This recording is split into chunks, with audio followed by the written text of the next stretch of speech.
এবং আপনারা আলেম ওলামারা যায় আশা করেন না তারেক রহমানের কিন্তু বিদায় ঘণ্টি বাইজা গেছে। বিদায় ঘণ্টি দুইভাবে বাজে।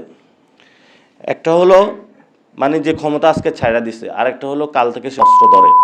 হেফাজতকে যে কথাটা বলেছিলাম, হেফাজতের সম্মানিত মুরব্বীদেরকে, আপনারা একটু দায়িত্ব নেন না সবাইকে। ওই সময় আপনারা একটা দায়িত্ব নিয়েছিলেন, শাপলার চত্বরের সময় সবাই এক ছাতার নিচে চলে এসেছিল। আপনারা ওই জায়গায় দায়িত্ব নেন। এখন দেখি মসজিদের ইমাম নিয়েও ঝামেলা হচ্ছে বিভিন্ন জায়গায়। কওমির নিয়োগ হবে নাকি সুন্নির নিয়োগ হবে নাকি জামাতের নিয়োগ হবে, এটা নিয়ে বিশাল দেখি ধাক্কাধাক্কি চলতেছে। যাবেটা কোথায়? এখন আপনারা একটা বসে হলে ভাগ করে নেন পুরা বাংলাদেশের সবগুলা মসজিদ, আর যদি না হয় তাহলে যেটা সত্য পথ ওইভাবে হলো নিজেদের এস্টাবলিশ করে নেন। এবং তারেক রহমানের পতন হবে। এখন তারেক রহমানের পরে কি জামাত আসবে, কে আসবে সেটা দেখার দরকার নাই। জালেম যখন হবে তাকে ফালাইয়া দিতে হবে। এটা কৃষকও নেতৃত্ব দিলে আরো ভালো নেতৃত্ব দিবে। জামায়াত ইসলামী নেতৃত্ব দিবে নাকি হেফাজত ইসলাম নেতৃত্ব দিবে নাকি এনসিপি দিবে নাকি অন্য কোনো দল দিবে, তো সেটা এখন বসে সিদ্ধান্ত করেন আপনারা যে কে বাংলাদেশকে চালাইতে পারবে।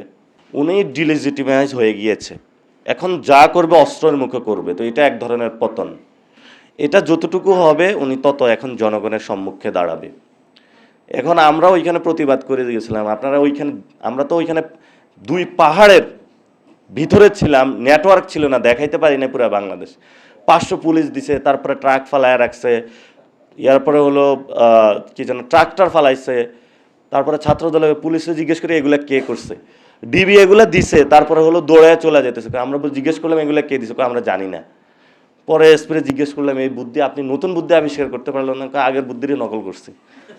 আমরা তো সব কথা বলতে পারি না, এটা আপনারা বলবেন, আপনারা কিভাবে ঠিক করবেন। আমরা আমাদের জায়গা থেকে একটু রয়েস হয়ে কাজ করতেছি। বেপথে যদি যাই তখনই গার্ড মটকায় ধরবে না, তুমি বেপথে যাইতেছো, এটা সিরাতুল মুস্তাকিমের পথে আসে, আমরা চলে আসবো, রাজি আছি সব সময়। কারণ আপনাদের এই জায়গাটা, ভালোবাসার জায়গাটা এবং নেতৃত্ব আমরা বুঝি কে কোন সঠিক বা কি, কিন্তু হলো সমস্যা করে রাখছে হলো বিভিন্নভাবে হলো এত কোরাম এত গ্রুপ, এটা আমি নিজেও আবিষ্কার করতে সক্ষম হই না। তো গতকালকে আমি হেফাজতকে যে কথাটা বলেছিলাম, হেফাজতের সম্মানিত মুরব্বীদেরকে, আপনারা একটু দায়িত্ব নেন না সবাইকে। ওই সময় আপনারা একটা দায়িত্ব নিয়েছিলেন, শাপলার চত্বরের সময় সবাই এক ছাতার নিচে চলে এসেছিল। আপনারা ওই জায়গায় দায়িত্ব নেন। এখন দেখি মসজিদের ইমাম নিয়েও ঝামেলা হচ্ছে বিভিন্ন জায়গায়। কওমির নিয়োগ হবে নাকি সুন্নির নিয়োগ হবে নাকি জামাতের নিয়োগ হবে, এটা নিয়ে বিশাল দেখি ধাক্কাধাক্কি চলতেছে। যাবেটা কোথায়? এখন আপনারা একটা বসে হলে ভাগ করে নেন পুরা বাংলাদেশের সবগুলা মসজিদ, আর যদি না হয় তাহলে যেটা সত্য পথ ওইভাবে হলো নিজেদের এস্টাবলিশ করে নেন।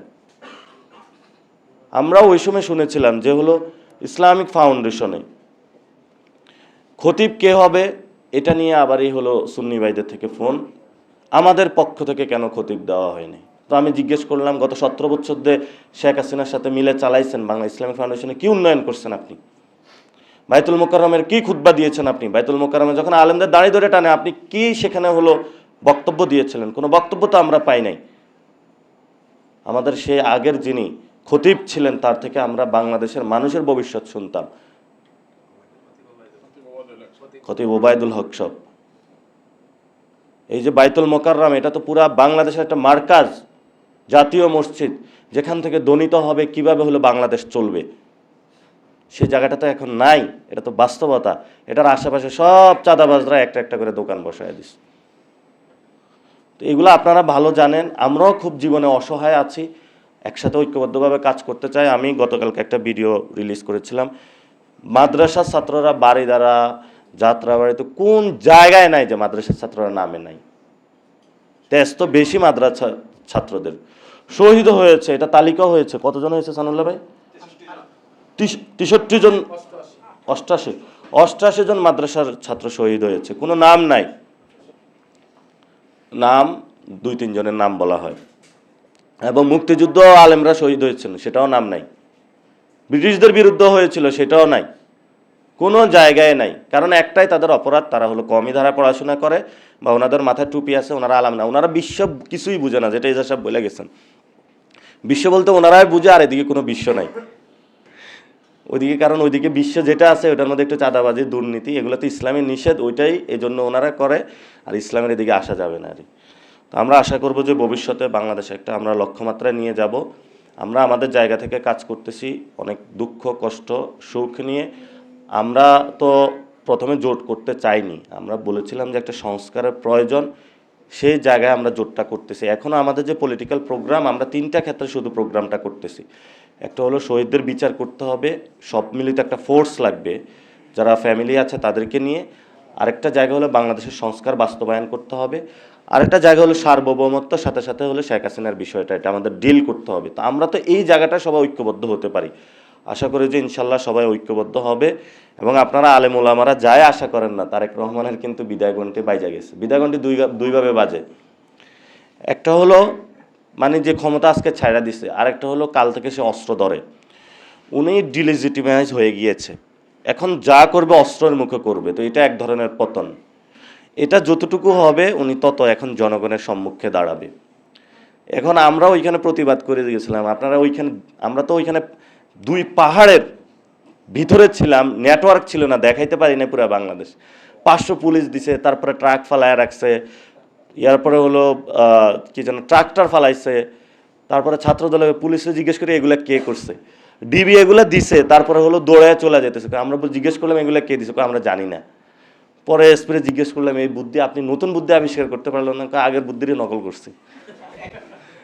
এই অবস্থা চলতেছে। ইনশাল্লাহ আপনারা আছেন, রাজপথে আছেন, ভবিষ্যতে আপনারা নেতৃত্ব দিবেন এবং আপনাদের জায়গা থেকে অনেক নেতৃত্ব উঠে আসতেছে পুরা বাংলাদেশে। আমরা আশা করব যে শুধু হাটাজারি কেন্দ্রিক নয়, ঢাকাতেও স্ট্রং জোন বানাইতে হবে। হাটাজারি তো ওইটা একটা বাংলাদেশের ব্যবসায়িক নগরী চট্টগ্রাম, এটা ঢাকাতে কিন্তু ওইভাবে এখন স্ট্রং হইতেছে না। আবার স্ট্রং যিনি হয়েছেন উনি আবার 11 দলীয় জোটে আছেন, আবার কেউ হলো মানে সব মিলে কেমন যেন হয়ে গেলে আর। আশা করি যে ইঙ্গিতে আপনারা বুঝছেন, সবগুলো বিষয় ঠিক হবে, ভবিষ্যৎ বাংলাদেশ গঠন হবে এবং তারেক রহমানের পতন হবে। এখন তারেক রহমানের পরে কি জামাত আসবে, কে আসবে সেটা দেখার দরকার নাই। জালেম যখন হবে তাকে ফালাইয়া দিতে হবে। এটা কৃষকও নেতৃত্ব দিলে আরো ভালো নেতৃত্ব দিবে। ওই সময় অনেক কথা হয়েছিল, এরপরে কে নেতৃত্ব দিবে, কার সন্তান দিবে, কোনো কিছু দেখার দরকার নেই। সে যখন আমার মুখে গুলি ধরেছে, সে গুলি ধরতে পারে না, তার পতন হইতে হবে। জামায়াত ইসলামী নেতৃত্ব দিবে নাকি হেফাজত ইসলাম নেতৃত্ব দিবে নাকি এনসিপি দিবে নাকি অন্য কোনো দল দিবে, তো এটা সেটা এখন বসে সিদ্ধান্ত করেন আপনারা যে কে বাংলাদেশকে চালাইতে পারবে। সমস্যা নাই তো, আপনারা এখানে যারা আছেন আলেম ওলামা, আপনারাই বাংলাদেশ চালাইতে পারবেন। বিভিন্ন জায়গায় আপনারা নেতৃত্ব দিচ্ছেন, দেখতেছি তো। ওই যে যিনি ফরেন মিনিস্টার আফগানিস্তানের, উনি যখন দেওবন্দে গিয়েছিল, ওনার যে লেকচারটা দিয়েছিল, আমি লেকচারটা শুনেছিলাম, হৃদয়গ্রাহী একটা বক্তব্য দিয়েছিল। রাষ্ট্রের যে ডিপ যে থিঙ্কিং সব কিছু উনি নিয়ে এসেছিল। আমরা আশা করব যে ভবিষ্যতে আপনারা সব কিছু করবেন, আমরা আপনাদের সাথে আছি সন্তান হিসাবে, এবং আপনাদের একজন শিক্ষার্থী হজরত আপনারা আছেন, আমাদেরকে আপনারা আদর করে আপনাদের সাথে রাখবেন। আমির শরীয়ত আছে, কষ্ট করতেছেন সব কিছু। ইনশাল্লাহ ভবিষ্যতে এই খেলাফত আন্দোলন যে রাজনৈতিক দলটা আছে মানুষের কাছে আরও যাবে, মানুষের কাছে গিয়ে ওনারা আরও বাংলাদেশটা জয় করবে। ইনশাল্লাহ সবাই দোয়া করবেন। সবাইকে আসসালামু আলাইকুম ওয়া রাহমাতুল্লাহি ওয়া বারাকাতুহু।